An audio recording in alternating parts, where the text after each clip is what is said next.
Sampai di satu sisi tiba-tiba 2008 krisis moneter, krisis moneter, tiba-tiba anjlok semuanya. Dan pergaulanku di Jakarta juga dikelilingin sama orang yang menurutku palsu. Ya, sorry buat yang lihat ya, you're fake man. Bukan aduh, itu sampai terkapar. Tolong. Oh no. Oh no.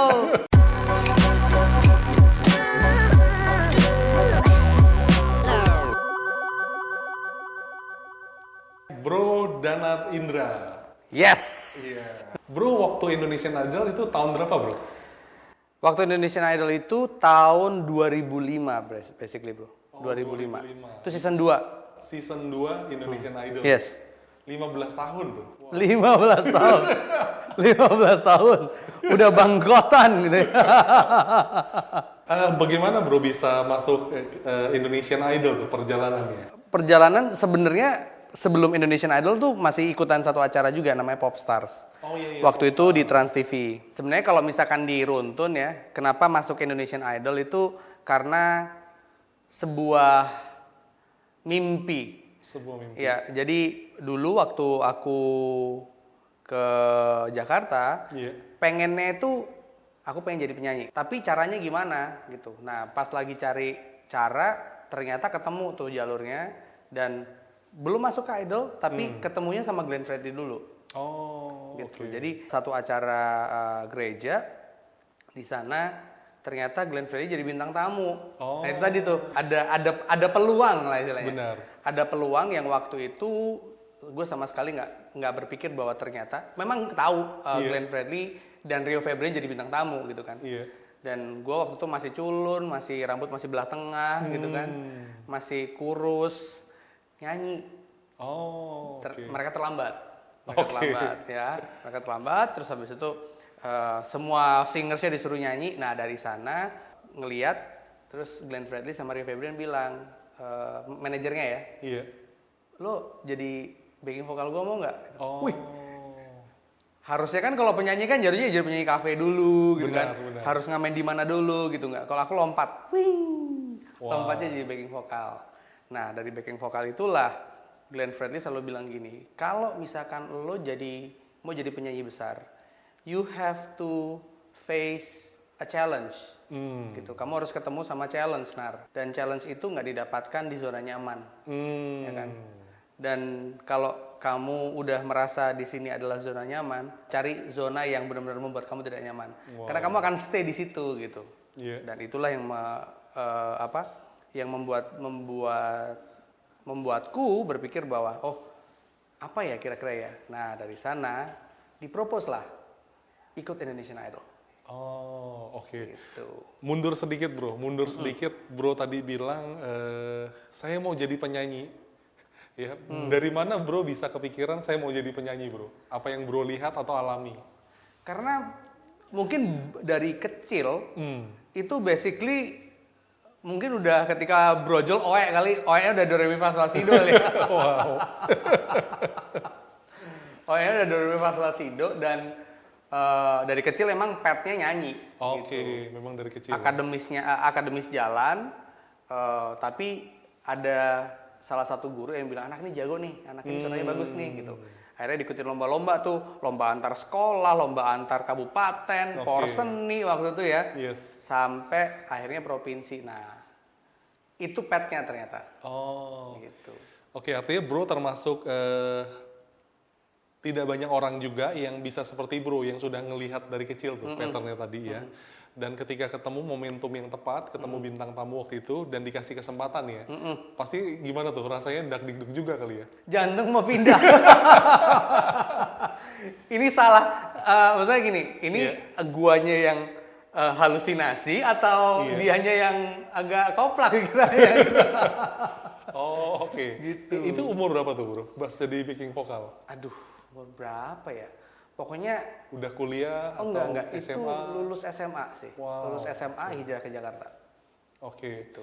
Tapi yang saya notice juga bro itu juga terus konsisten di dalam passionnya bro ya, which is nyanyi gitu kan. Bahkan dalam tanda kutip juga untuk pelayanan di gereja sekalipun bro juga ikutan nyanyi. Artinya bro stick to the pattern kan. dan terjadilah kesempatan itu. Iya. Oke, setelah backing vokal itu berapa lama bro backing vokal? Backing vokal itu sebenarnya Popstars duluan ya, Popstars duluan, terus habis itu backing vokal tuh since 2002, 2003, sekitar 3 tahunan. Sekitar 3 ya, tahunan. Sekitar 2 atau 3 tahunan. Di zaman itu mungkin juga udah termasuk prestasi yang wow banget bisa jadi backing vokal artis Indonesia gitu kan. Iya. Legend pula. Legend ya sampai sekarang ya. Tapi itu juga nasihat yang bagus tuh ya ketika bro dibilang jangan stay in comfort zone gitu kan, malah dijorokin lagi to the next level kan. Iya. Oke, akhirnya bro daftar di Indonesian Idol. Oke, then what happened? What happened-nya adalah yang pasti itu kesempatan sekali seumur hidup yang nggak banyak orang bisa ngecap ya. Dan ketika ada di sana itu, dulu kan slogannya Indonesian Idol tuh From Zero to Hero. Benar. Ya kan? Dan bener dan berubah. Jadi orang yang tadinya nggak lihat siapa Danar, akhirnya jadi, wah ini siapa nih gitu. Sampai kadang-kadang suka ketawa. Gue masih simpen tuh artikelnya, kuda hitam. Julukannya kuda hitam. Benar, jadi benar. selalu dibilang bahwa anak ini mungkin tidak banyak yang tidak dijagokan oleh banyak orang, tapi tiba-tiba langsung melesat gitu, dan ini jadi kuda hitam gitu. Dan ada perubahan yang sangat signifikan, dan perubahan itu membuatku pribadi jadi orang yang berbeda gitu, orang yang kaget dalam tanda kutip ya, kaget. Wow.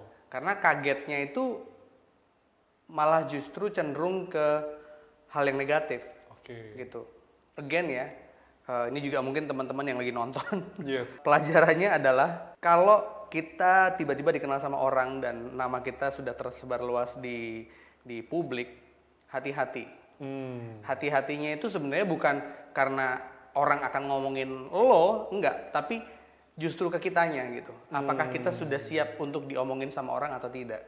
Benar. Gitu. Ketika kita nggak siap diomongin orang, ya kita akan jadi orang yang berusaha untuk nyenengin apa kata orang gitu. Betul. Dan itulah yang terjadi.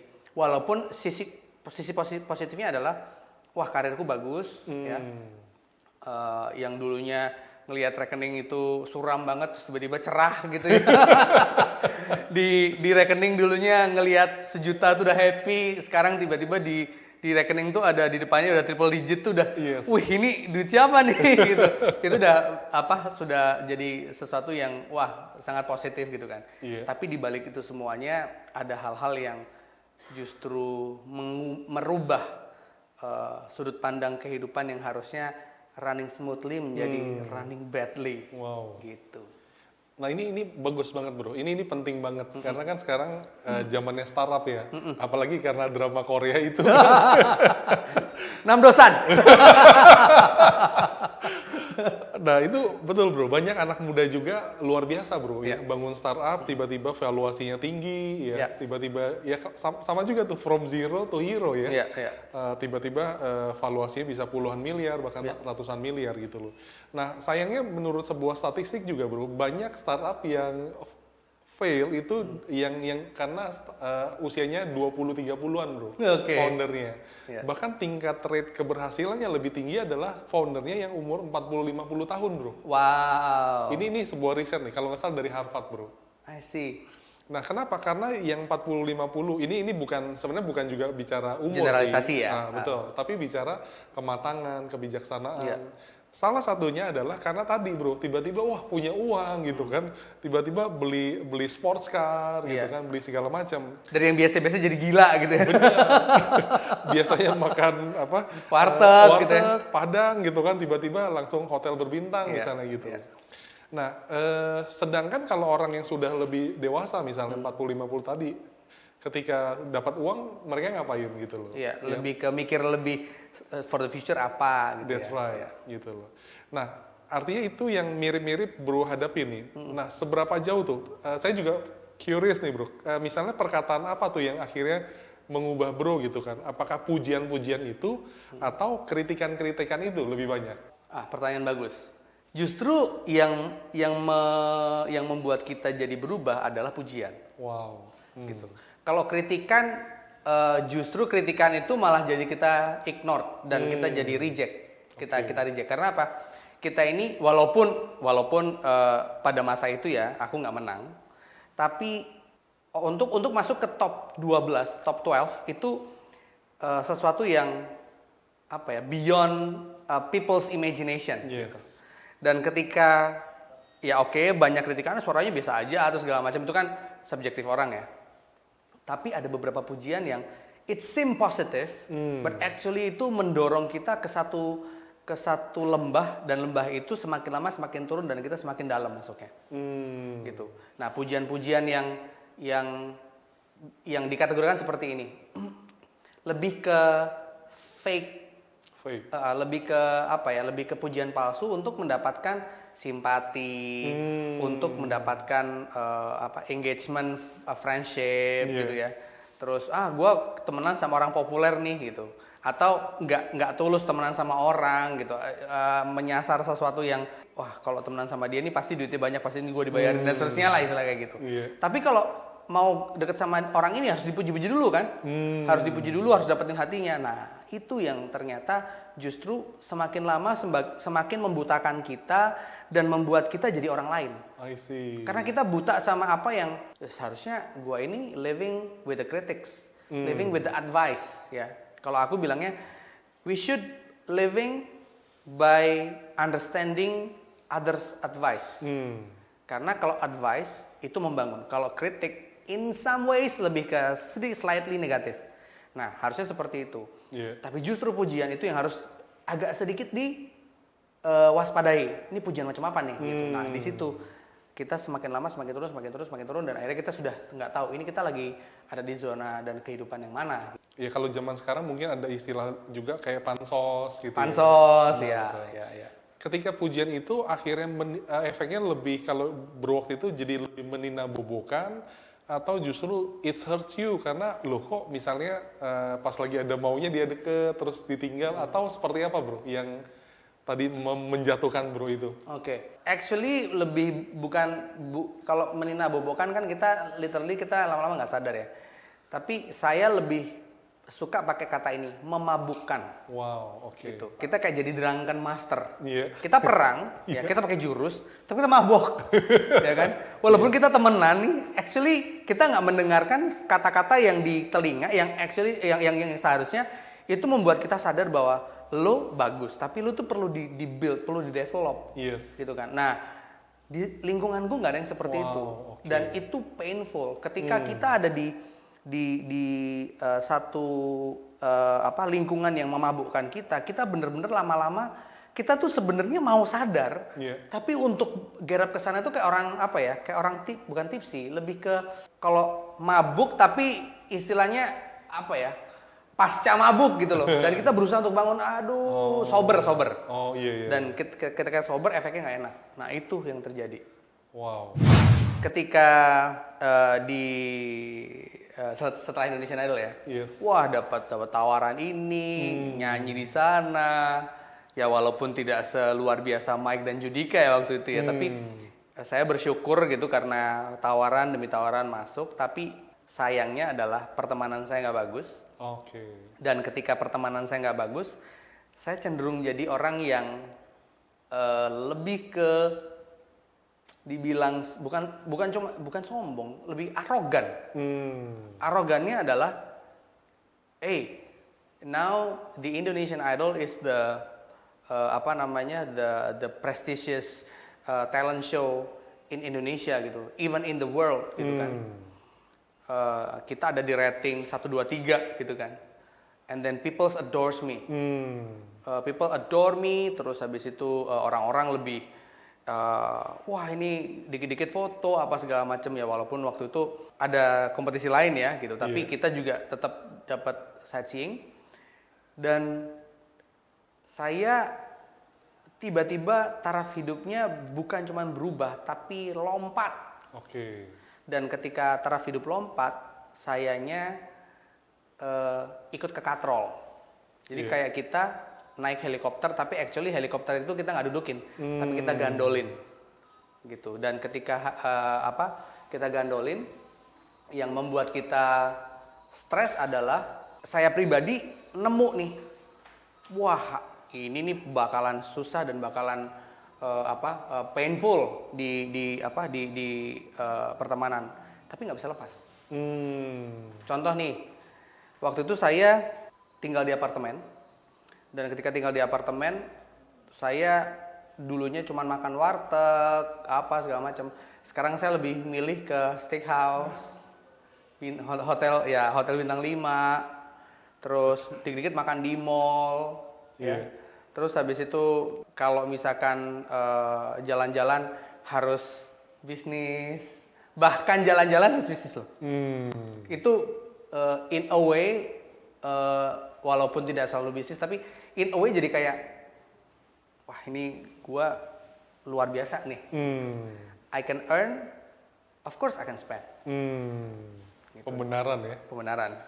Dan waktu itu sempat ada memutuskan tuh gini, gue mau ke Singapura.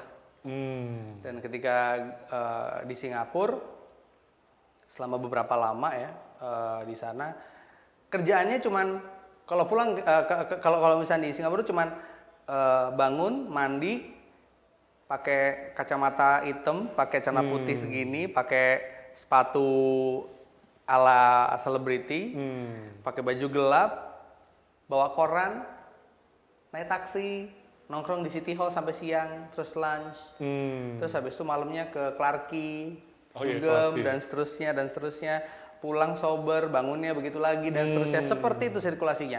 Pulang ke Indonesia, pulang nyanyi misalkan, ada undangan nyanyi, ya udah ke situ ngambil kerjaan, terus habis itu selesai Jakarta, Singapura lagi. Wow. Seperti itu. Saking butanya. Ya walaupun tidak selalu dan tidak lama ya. Terus pergaulanku di Jakarta juga dikelilingin sama orang yang menurutku palsu. Ya, sorry buat yang lihat ya. You're fake, man. Itu membuatku pribadi jadi orang yang tidak sadar bahwa actually you still have a future to build.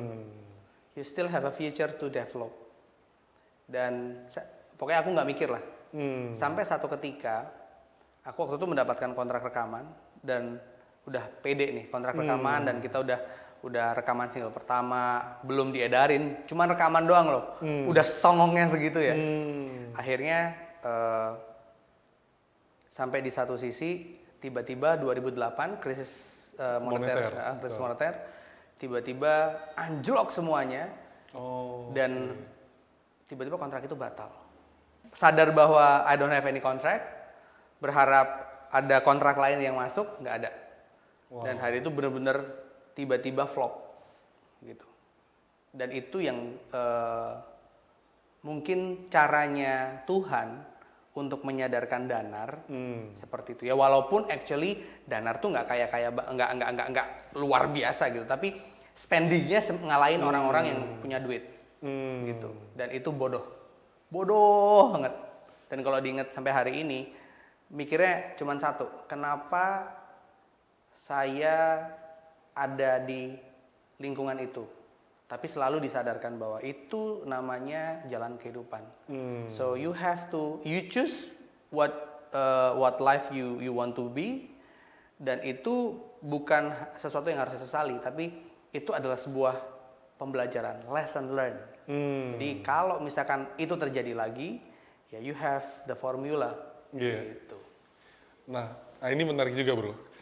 Kalau tadi 2008 tidak terjadi krisis moneter, which is artinya kan mungkin ya sampai hari ini, sampai detik ini mungkin sambil nonton masih ada beberapa orang yang pengen justru seperti bro waktu itu. Tinggal di Singapura gitu kan, terus juga sudah banyak yang kenal, famous, you got fame and rich katanya gitu ya. Sebenarnya actually bukan tinggal ya, jalan-jalan. Nah, jalan-jalan. Nah, tapi kan udah bolak-balik kayak gitu, ya, gitu kan. Dan jangan-jangan sambil ada yang nonton ini juga ada temen gue melakukannya. gitu. Dan juga ada yang sedang melakukannya, bro. Yes. Nah, sebenarnya kalau bro lihat nih, kalau 2008 itu krisis itu tidak terjadi dan bro masih terus lakukan itu, sebenarnya emang bahayanya apa sih atau resikonya apa sih sebenarnya? Ya, aku akan ada di sana, tetap akan ada di sana. Apa yang berbahaya ketika berada di sana? Myself. Karena sebenarnya gini, segala sesuatu tuh nggak berbahaya, gitu. Yang berbahaya adalah saya, individu, ya. Karena actually yang menentukan ada bahaya atau tidak itu nggak cuma eksternal loh, tapi kita sendiri, gitu. Nah, kita sendiri itu apa sih? Ya, your ego, your ambition, dan bahkan your dream. Karena apa? Cita-cita kita itu ada yang kita bisa achieve, sama ada yang cuman sekedar mimpi, cuman sekedar cita-cita, ya. Maksudnya gini, Danar waktu itu jadi penyanyi, tapi apakah Danar cuman ingin menjadi penyanyi di Indonesia, di luar negeri? Mungkin nggak, mungkin. Tetapi apakah itu bisa di-achieve? Ya perlu waktu yang panjang. Nah, kadang-kadang kita tuh fokus dan kita tuh kayak kayak feeding sesuatu yang bukannya, mohon maaf, cita-cita itu pasti semuanya mungkin, asalkan kita persistence ya. For example, like Agnes Monica, Nicky, Anggun, itu kan dia dari domestik, dari nasional ke internasional gitu. Itu mungkin. Tapi kita lihat dulu nih, path kita ada di mana. Nah, kuncinya waktu itu adalah saya nggak lihat bahwa ternyata saya ini sedang feeding sesuatu yang nggak mungkin untuk saya lakukan. Karena apa? Saya nggak berjuang ke sana. Yang saya lakukan adalah living in a dream. Yes. Bukan living berjuang.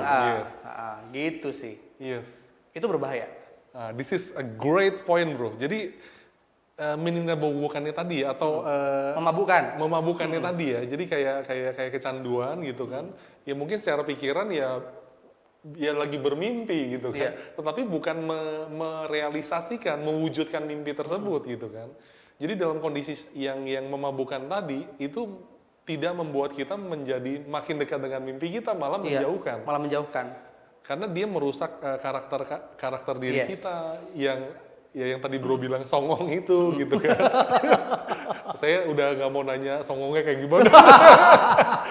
But we can imagine gitu kan misalnya. Nah, akhirnya kan dan itu kan sebenarnya tidak nyata ya. Kondisi itu kan sebenarnya nggak nyata gitu. Fata Morgana gitu kan. Nah, sampai akhirnya membutuhkan tahun 2008 itu. Which is sebenarnya itu hal yang bagus. Karena kalau saat itu nggak tiba, ya bisa jadi lebih parah sebenarnya. Karena dia merusak gitu. Nah, teman-teman, mungkin 2008 yang terjadi pada Bro Danar ini mungkin adalah Anda di tahun 2020 atau kita ya di tahun 2020 gitu.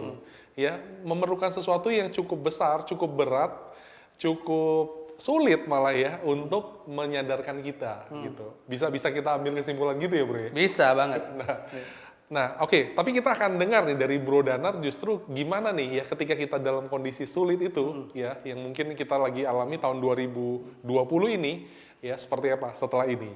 Ya diriku biarkanlah ku rasakan hangatnya sentuhan kasih-Mu, bawa daku penuhiku, berilah diriku kasih putih di hatiku. Oke, Bro Danar, 2008 krisis moneter, ya kontrak Bro yang Bro udah harapkan tiba-tiba tidak terjadi. Pasti Bro waktu itu rasanya, aduh gitu kan misalnya. Bukan aduh, itu sampai terkapar. Tolong. Oh no. Oh no. Di tengah-tengah situasi oh no kayak gitu ya, apa yang Bro lakukan saat itu?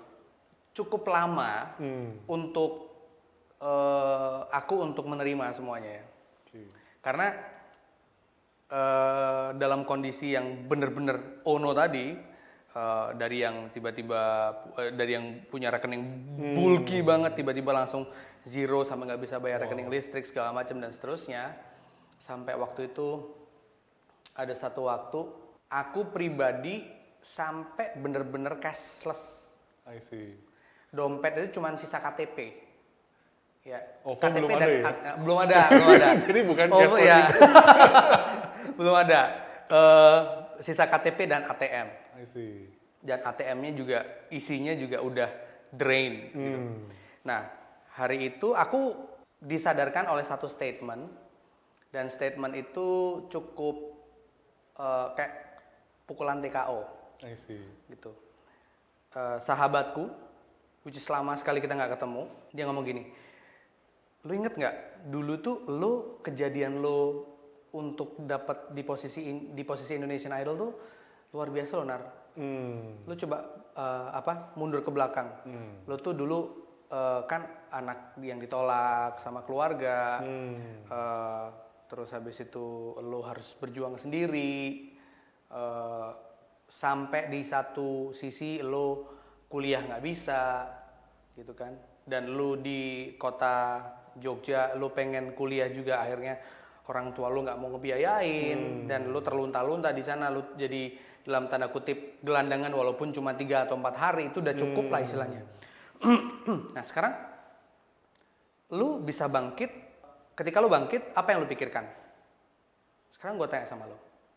Nah, terus aku jawab, yang gue pikirkan adalah Tuhan. So please back to your creator. Ask him, ya, tanya dia apa yang seharusnya lo lakukan. Karena kalau lo tanya sana sini jawabnya beda-beda. Benar. Gitu. Nah kembali aja ke manual book lo. Lo yang bikin siapa, dan jangan lihat kanan kiri, pakai kacamata kuda. Ketika lo udah denger, udah dapat direction dari pencipta lo, ya, apapun itu bentuknya, tetap pakai kacamata kuda dan mulai ngelihat bahwa actually yang rencana yang disiapkan oleh Tuhan itu even greater dibandingkan dengan apa yang sudah lu impi-impikan dan lu sudah planning ke depan. Buktinya apa? Ya lu akhirnya bisa masuk Indonesian Idol. Ketika lu anak yang nggak bisa sekolah, yang nggak bisa kuliah, tiba-tiba langsung loncat ke panggung Indonesian Idol. Itu kan one of a kind, gitu kan. Nah sekarang diajak naik, kena badai, terus akhirnya lu turun, lu juga harus sama. Ketemunya seperti itu, dan hari itu dia bilang, find and read your manual book again, and find what is God want you to be. Gitu, apa yang Tuhan inginkan dalam hidupmu. Akhirnya waktu itu aku mengambil keputusan untuk aku kembali lagi menyadarkan diri, self healing, detoksifikasi, ya, berusaha untuk menghilangkan pergaulan yang nggak perlu, dan totally gunting, semuanya kayak gunting pita, udah nggak ada hubungan. Dan akhirnya baca kembali manual book dan memutuskan untuk nggak ada terlambat buat kuliah. Gitu. Harusnya lu udah bisa kuliah nih kemarin pakai duit lu yang lu ambur-amburin, tapi lu sekarang nggak ada. Ya udah, akhirnya aku berpikir untuk cari beasiswa. Gitu. Nah kita bisa lihat nih teman-teman ya, pembelajaran juga ya. Seorang Danar juga bisa rebound itu karena juga sebenarnya kalau saya tangkap dari kehidupan bro ini, artinya bro pernah ngalamin sulit juga kan di awal-awal kehidupan bro gitu loh. Ya karena banyak orang yang juga akhirnya tiba-tiba naik, walaupun sebenarnya sih bro naik juga tidak benar-benar curam bro. Ada proses tadi kan, Popstar, backing vokal, Indonesian Idol, itu kan sebenarnya juga itu. Karena ada yang tiba-tiba bro, langsung tiba-tiba naik. Gitu ya. Nah bro juga melalui proses itu ya, dan bro melewatinya, dan bro sampai ke satu titik di mana tinggi tadi, ya. Nah, di titik tinggi memang seringkali kita juga akan ngalamin, bro. Ya namanya mau startup kayak mau kehidupan, pasti ada naik turunnya kan, bro. Ya. Nah, tingkat seberapa dia bisa rebound kembali itu tergantung juga kalau bahasa di saham itu ada resistensinya. Ya, resistensi, benar. Ada titik di mana dia menahan gitu. Nah, itu akan kebantu sebenarnya kalau kita punya pembelajaran masa lalu. Ya. Karena nggak banyak bro yang juga nggak sedikit yang ketika udah naik, dia ketika jatuh itu tidak ada titik resistensi, langsung bablas bro. Iya, hilang. Orangnya juga kita udah nggak tahu lagi sekarang. Iya, gitu loh, bro. Correct. Nah artinya bro rebound kan dari pembelajaran yang sebelum-sebelumnya. Which is juga bro nanti ketika naik ya, kalaupun ngalamin penurunan juga, bro juga udah ada pembelajaran yang keras malah nih yang di tahun 2008 itu gitu loh. Oke, nah jadi buat teman-teman mungkin kalau lagi ngalamin lagi kayak gitu ya saya suka kalimat yang teman bro tadi ngomong juga, back to your manual book. Setelah itu kan artinya bro masuk kuliah kembali ya, terus mungkin bro mulai merapikan kehidupan bro gitu kan. Nah, fast forward ya, berapa tahun kemudian ya kita pernah pelayanan bareng juga bro ya, Yes. pas lagi selepas Indonesian Idol tuh kayaknya. Wah, tahun berapa tuh bro? Nah, kayaknya belum masih 20 sekian.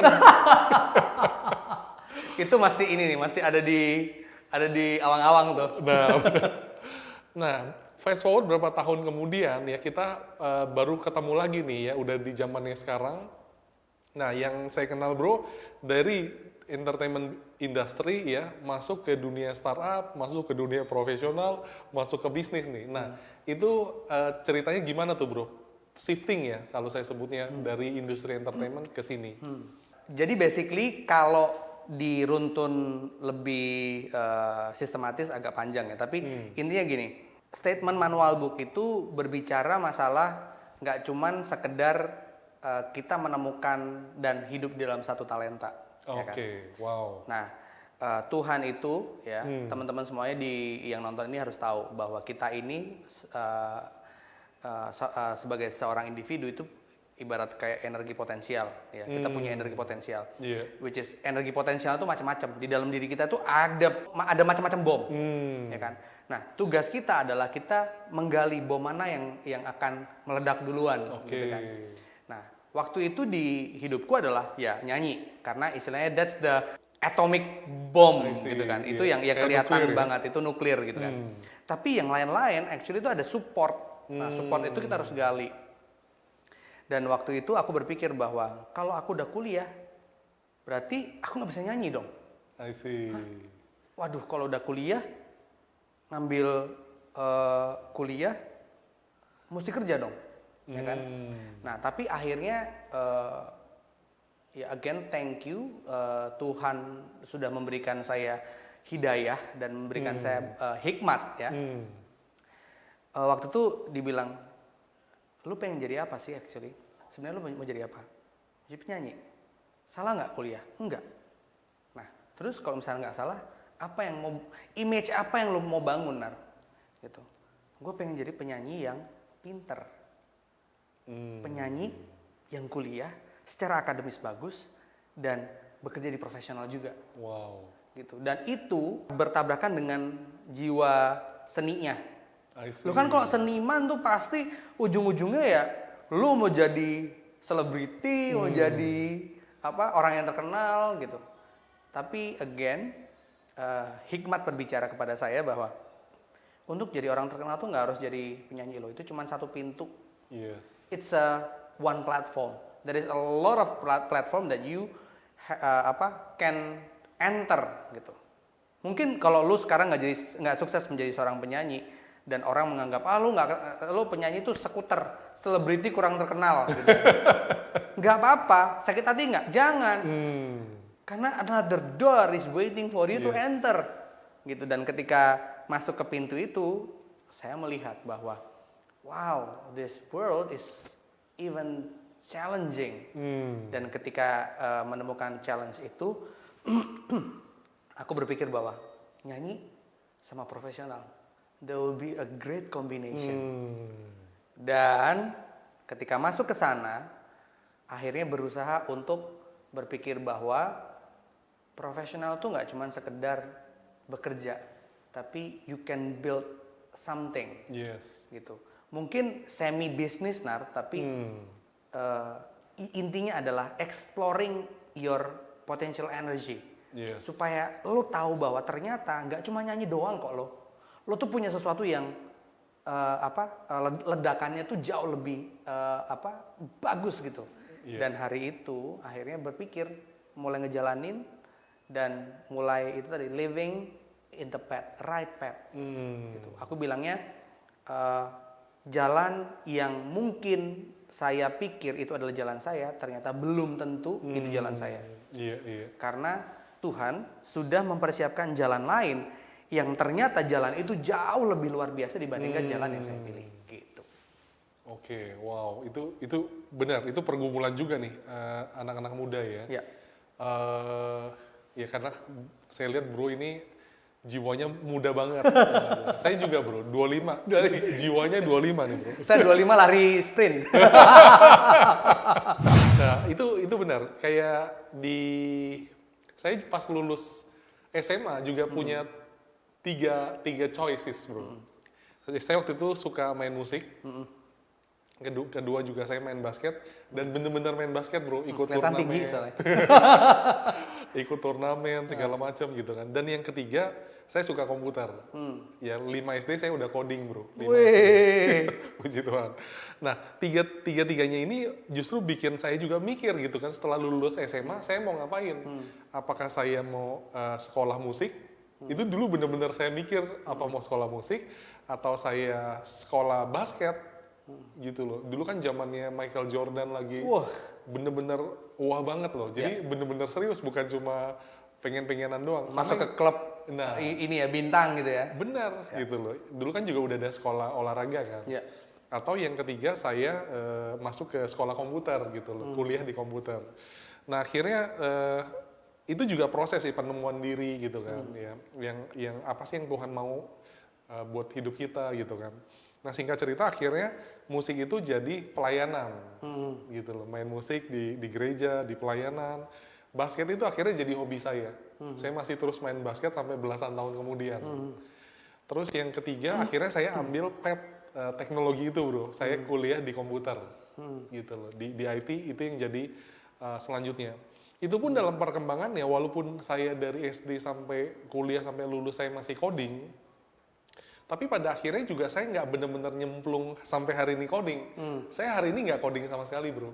Tapi masih ingat? Tapi, nah itu yang penting. Tapi sistemnya, ya kan, polanya, ya ada nilai-nilainya yang akhirnya memperlengkapi saya sekarang bro. Saya terjun ke dunia bisnis, tetapi pola sistematikanya segala macam di IT itu memperlengkapi saya bro. Polanya pola coding. Pola coding, bahwa segala sesuatu harus jelas mulainya di mana, sampai di mana ya. Terus ada if-nya kemana. Nah itu sama bro. Itu bisnis tuh. Itu bisnis banget itu, ya kan? Bisnis management banget gitu loh. Nah jadi kalau saya lihat Bro Danar nih, jadi saya percaya juga pasti tidak ada yang sia-sia ya dalam prosesnya tadi.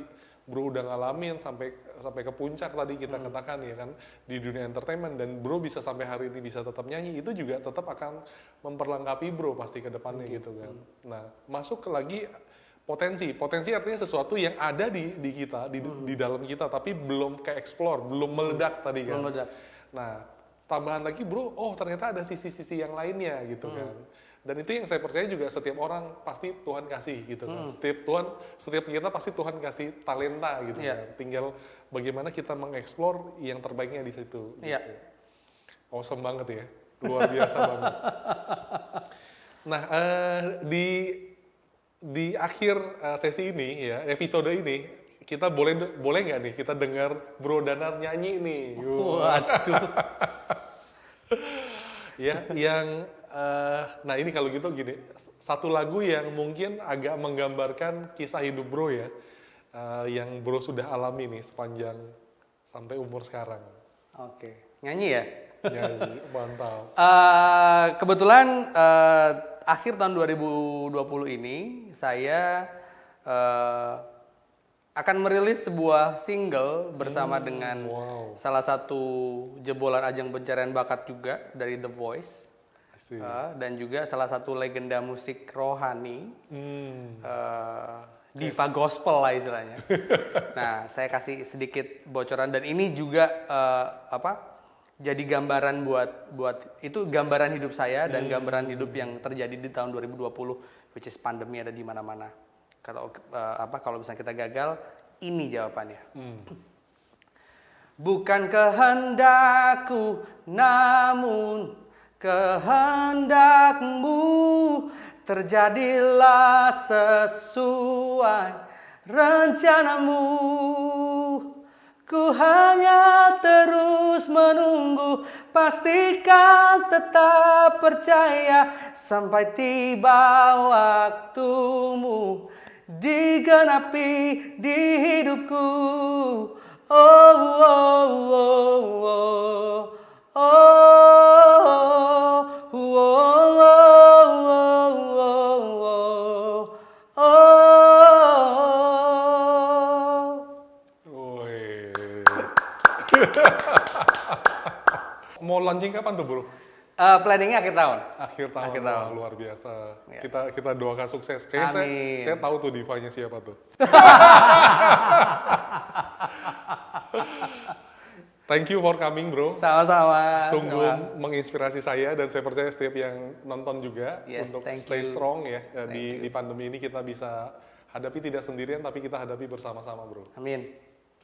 Kalau teman-teman mau kepo-kepoin Bro Danar ya bisa follow ya yang tertulis di bawah ini ya. Like video ini, share ke teman-teman yang mungkin membutuhkan ya, sangat membutuhkan inspirasi ya, membutuhkan kekuatan saat-saat ini. Komen di bawah dan sampai ketemu di Kopi Kang Tau selanjutnya. Bye.